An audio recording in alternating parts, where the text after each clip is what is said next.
बिस्मिल्लाहिर्रहमानिर्रहीम, अस्सलाम वालेकुम। मैं असदुल्ला खान हूँ। हुकूमत ने तहरीक इंसाफ के 11 उम्मीदवारों के जो इस्तीफ़े हैं वो कबूल कर लिए हैं, बाकियों के नहीं किए।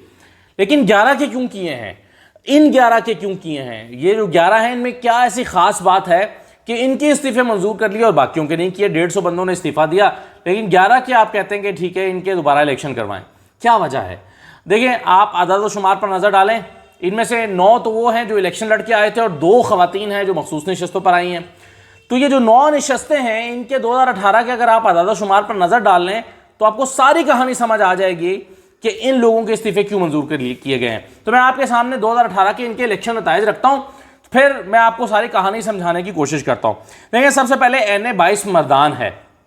अली मोहम्मद खान यहाँ से MNA मुंतखब हुए थे और उन्होंने 58,577 वोट लिए थे। अच्छा, अली मोहम्मद खान साहब के मुकाबले में मौलाना मोहम्मद कासिम थे MMA के, जिन्होंने 56,318 वोट लिए थे। यानी वोटों का फ़र्क जो है वो सिर्फ 2,000 का था। 2,000 वोटों का फ़र्क, यानी बहुत क्लोज कंपटीशन था जीतने और दूसरे नंबर के उम्मीदवार का। लेकिन इसके साथ साथ नून लीग का भी यहाँ पर अच्छा खासा वोट बैंक मौजूद है और यहाँ पर जमशेद खान ने, नून लीग के जमशेद खान ने 36,000 वोट लिए थे। और सिर्फ इन्हीं का नहीं बल्कि ANP भी अपना यहाँ पर वोट बैंक रखती है और ANP के मलिक अमान खान जो हैं उन्होंने 27,000 वोट लिए थे और शोएब आलम खान जो पाकिस्तान पीपल्स पार्टी के उम्मीदवार थे उन्होंने भी 13,000 वोट लिए थे यहाँ से।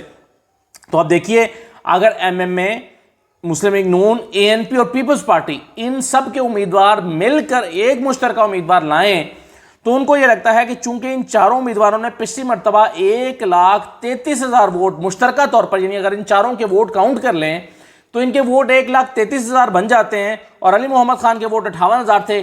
तो इनका लगता है कि अगर हम यहाँ से एक मुश्तरका उम्मीदवार उतारें तो यहाँ से ये सीट हम अली मोहम्मद खान से जीत सकते हैं। यानी चारों मिलकर अगर लड़ेंगे तो निकाल लेंगे सीट, क्योंकि सबका वोट बैंक यहाँ पर, चारों पार्टियों का वोट बैंक मौजूद है। कोई 56,000 वोट ले रहा है MMA, कोई 36,000 वोट ले रहा है, कोई 27,000 वोट ले रहा है। तो इस वजह से यहाँ से अली मोहम्मद खान की सीट से जो है वो इस्तीफा कबूल कर लिया गया। अच्छा, ऐसे ही चारसद्दा की सीट है, NA 24 चारसद्दा। एक बात जहन में रहे कि हुकूमत को ये एक्सरसाइज करने की ज़रूरत क्यों पेश आई है, ये मैं आपको बाद में जाके बताता हूँ। लेकिन पहले ये आज जो 9 हल्के इनको ज़रा देख लें। NA 24 चारसद्दा, यहाँ से फजल मोहम्मद खान पाकिस्तान तहरीक इंसाफ के 83,000 वोट लेकर कामयाब हो रहे हैं। लेकिन असफंद यार वली खान जो है ANP के, उन्होंने 59,000 वोट लिए थे। मौलाना मोहम्मद गौर शाह MMA के, उन्होंने भी 38,000 वोट लिए थे और आफ्ताब आलम पीपल्स पार्टी के, उन्होंने भी 10,000 वोट लिए थे। इन तीनों के वोट भी अगर कंबाइन कर लें तो 1,08,000 वोट बन जाते हैं। तो यहाँ पर भी हुकूमत को लगता है कि अगर हम मुश्तरका उम्मीदवार उतारेंगे तो यहाँ पर मुकाबला हम जीत लेंगे। अच्छा, ज़रा NA पेशावर के भी बाद में करता हूँ, पहले बाकी हल्कों की बात कर लें। NA 45 कुरम, यहां पर फखर जमान खान जीते थे पाकिस्तान तहरीक इंसाफ के, 16,900 वोट इन्होंने लिए थे। और इनके मुकाबले में JUIF के जमील खान चमकनी थे, उन्होंने 15,700 वोट लिए थे। यानी 16,900 और 15,700, तो कितना, 1,200 वोटों का फर्क था। तो ये हल्का इतने क्लोज मार्जिन से पाकिस्तान तहरीक इंसाफ ने जीता था JUI से कि यहाँ पर सिर्फ 1,200 वोटों से तहरीक इंसाफ का उम्मीदवार फखर जमान, करम एजेंसी में ज़िमनी इलेक्शन हुआ था, तो इस ज़िमनी इलेक्शन के मैं आपको नताइज बता रहा हूँ। और सैयद जमाल औरंगज़ई आज़ाद उम्मीदवार थे, उनका भी तगड़ा वोट था और उन्होंने 15,500 वोट लिए थे। यानी JUIF के वोटों के तकरीबन बराबर 100-200 वोटों के फर्क से। तो अगर यहाँ पर प्लान ये कर ले हुकूमत के सैयद जमाल औरंगज़ई को कोई टिकट दे दे या इनको साथ में ला ले, तो यहाँ पर उनको लगता है कि हम फखर जमान पाकिस्तान तहरीक इंसाफ के उम्मीदवार को हरा सकते हैं, क्योंकि वोटों का फ़र्क बहुत ही क्लोज था। यानी अगर आप इन दोनों के उम्मीदवारों के वोट ही काउंट कर लें तो 30,000 बनते हैं, जबकि तहरीक इंसाफ के वोट 16,900 थे। अच्छा, अब आ जाए फैसलाबाद में फ़ारूक हबीब वाले हल्के में। फैसलाबाद NA 108, ये फ़ारूक हबीब का हल्का था। फ़ारूक हबीब ने 1,12,000 वोट लिए थे, 1,12,740 वोट लिए थे। और यहाँ से आबिद शेर अली, नून लीग के 1-to-1 मुकाबला था, बाकी जमातें से करीब करीब भी नहीं थी। नून लीग के आबिद शेर अली ने 1,11,529 वोट लिए। तो वोटों का फ़र्क जो है वो 1,000-1,200 वोटों का फ़र्क था। तो यहाँ मेरा ख्याल है जिम्मेदारी ली होगी राना सनाउल्ला साहब ने, उन्होंने कहा ये हल्का तो आप छोड़ दें हमारे पे, यहाँ पे हम उम्मीदवार उतारेंगे। वैसे तो राना सनाउल्ला की आबिद शेर अली से के ग्रुप से काफ़ी मुखासमत है। मुझे नहीं पता कि राना सनाउल्ला के ईमा पर यह टिकट हुआ है या आबिद शेर अली के इसरार पर हुआ है, क्योंकि वो भी वापस आ चुके हैं। बहरहाल जो भी है, ये हल्का नून लीग को लगता है कि हम अब जीत सकते हैं, क्योंकि हम जब इसमें पीपल्स पार्टी डालेंगे और बाकी लोगों का जोर डालेंगे तो हम ये हल्का निकाल सकते हैं। तो यहाँ पर जो है फ़ारूक हबीब साहब की इसका रेजिग्नेशन कबूल कर लिया गया। अच्छा, एक बात आप गौर करें कि ये पूरे पाकिस्तान से हल्के चूज़ किए गए हैं। कुरम एजेंसी, खैबर पख्तूनख्वा, फिर सेंट्रल पंजाब, फिर सिंध, कराची।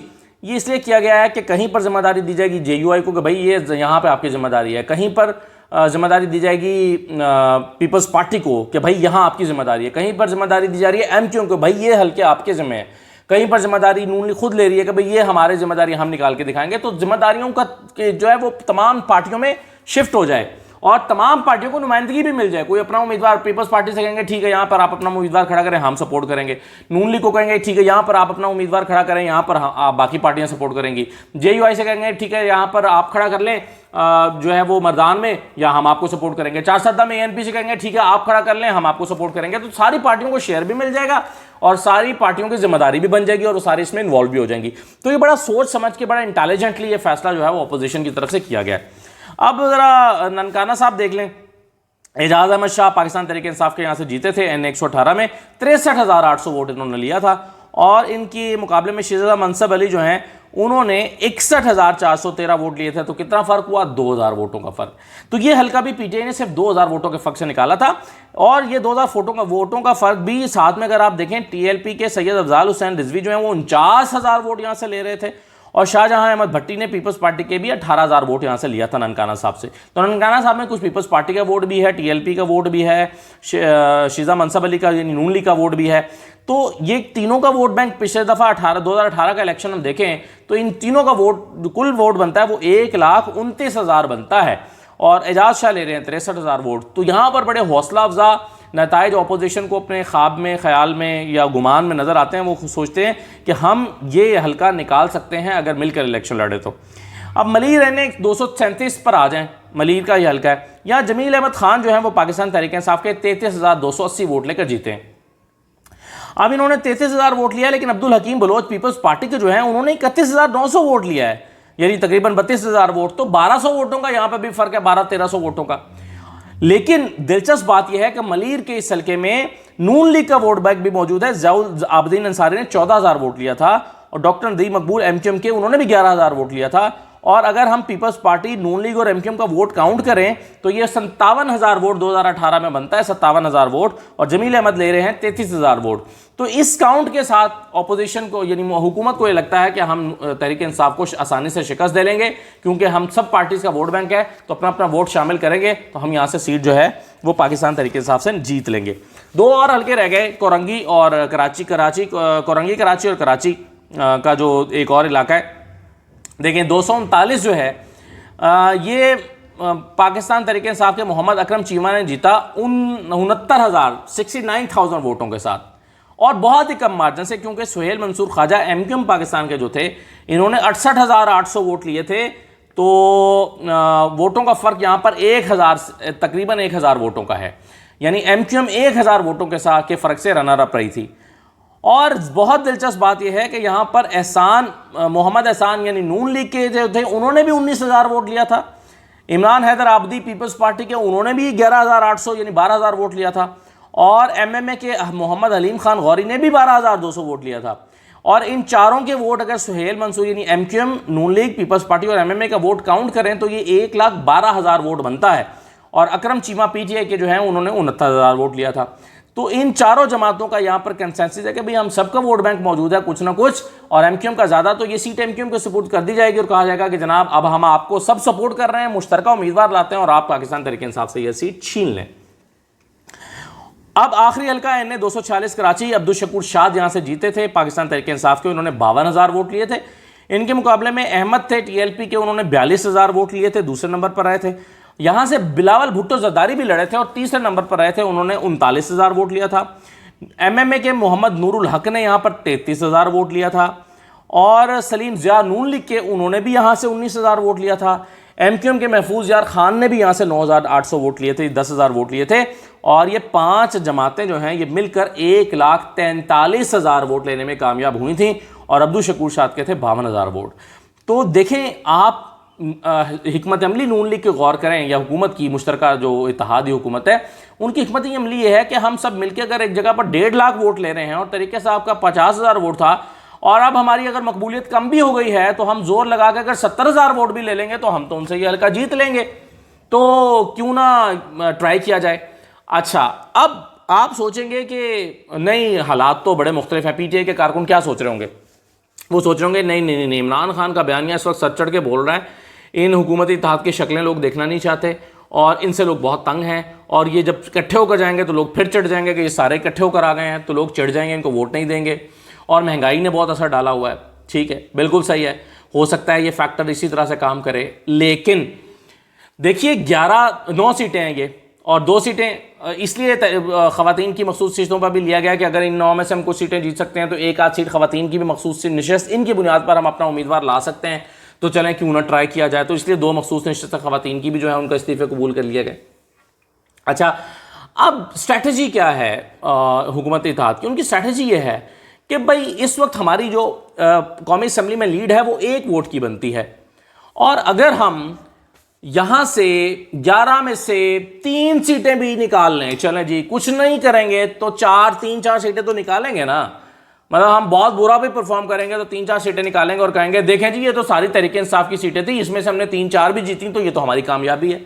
एक तो ये बयानिया मिल जाएगा, दूसरा ये होगा कि वो जो एक बहुत ही कमज़ोर सा किसी मेजॉरिटी है जिससे बाप पार्टी का इनको का डर लगा रहता है कि बाप के 4 रुकन निकल गए या कोई एक भूतानी निकल गया या एक शाहजैन निकल गया तो हम तो मुश्किल में फंस जाएंगे, या कोई एक अल्लाह को प्यारा हो गया कहीं से तो फिर मुश्किल में फंस जाएंगे।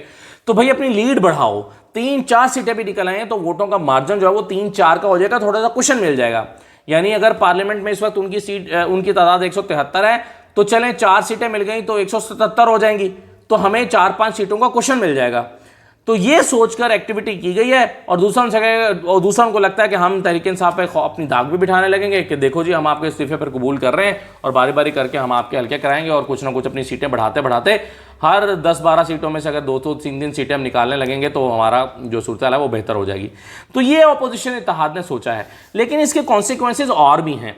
देखिए अगला इलेक्शन तो ऐसे नहीं हो सकता कि सारी जमातें मिलकर लड़ें, तो अगली दफ़ा जब ये सारे अलग अलग मैदान में उतरेंगे तो क्या होगा, ये मेरा ख्याल है इन जमातों को सोचना चाहिए कि जब अगली मरतबा नून लीग और पीपल्स पार्टी एक दूसरे के मुकाबले में इलेक्शन लड़ रहे होंगे, या पीपल्स पार्टी और एमक्यूएम एक दूसरे के मुकाबले में इलेक्शन लड़ रहे होंगे 2022 के या 23 के इलेक्शन में, जब भी होने हैं मुझे नहीं पता, लेकिन जब भी वो इलेक्शन होने हैं तो फिर एक दूसरे के मुकाबले में लड़ेंगे तो फिर क्या होगा, फिर ये किस मुँह से जाकर एक दूसरे की मुखालफत करेंगे, आज इकट्ठे लड़ रहे हैं, तो इसके कॉन्सिक्वेंसेज बहुत सारे हैं। लेकिन आज भारत ने यह स्ट्रैटेजी बनाई है कि जहां पर हमारे इत्तेहाद के कुल मिला के वोट ज़्यादा बनते हैं उन सीटों पर, तो ये वजह है कि ये 11 इस्तीफे कबूल किए गए हैं। हाँ पेशावर रह गया, सॉरी पेशावर में अगरचे जो शौकत अली साहब हैं उन्होंने 87,000 वोट लिए थे और हाजी गुलाम बलोर ANP के 42,000 वोट लिए थे, तकरीबन आधे वोट थे, और सदीकुर रहमान MMA के 11,000 वोट थे और इरफानुल्लाह शाह के 7,400 वोट थे पीपल्स पार्टी के, और ये तीनों मिला के भी शौकत अली से कम थे। लेकिन इनको ये लगता है कि हमने पेशावर में काफ़ी चेंजेस कर लिए हैं, वहाँ पर हमारा मेयर आ चुका है और पेशावर में तहरीक इंसाफ काफ़ी गैर मकबूल हो चुकी है। यही वजह थी कि हमने जो है वो अपना मेयर वहाँ से जीतने में कामयाब हुए, और चूंकि अब हमारा मेयर है तो हम वहाँ पर काफ़ी अपना रसूख निकाल सकते हैं। तो पेशावर से इसलिए इन्होंने जो है वो अपना उम्मीदवार खड़ा करने का फ़ैसला किया है PTI के मुकाबले में। लेकिन पेशावर में कुछ लोग नाराज़ ज़रूर थे जब मेयर का इलेक्शन हुआ था, लेकिन अब जो बयानिए और महंगाई के बाद की सूरत हाल है ये बिल्कुल मुख्तलिफ है। तो पेशावर की ये सीट तो मुझे नहीं लगता कि इत्तेहाद जो है वो किसी सूरत में भी जीत सकेगा। बहरहाल चीज़ें देखें आने वाले दिनों में क्या होती हैं, हालात किस तरफ जाते हैं। ये हुकूमत की जो बहरहाल मूव है उसके पीछे वजह क्या है वो मैंने आपके सामने आदाद शुमार रख दिए ताकि आपको पता चल जाए कि ये 11 सीटें क्यों चूज़ की गई हैं ज़िमनी इंतखाबात के लिए, बाकी क्यों नहीं की गई। तो इजाज़त दीजिए, अल्लाह हाफ़िज़।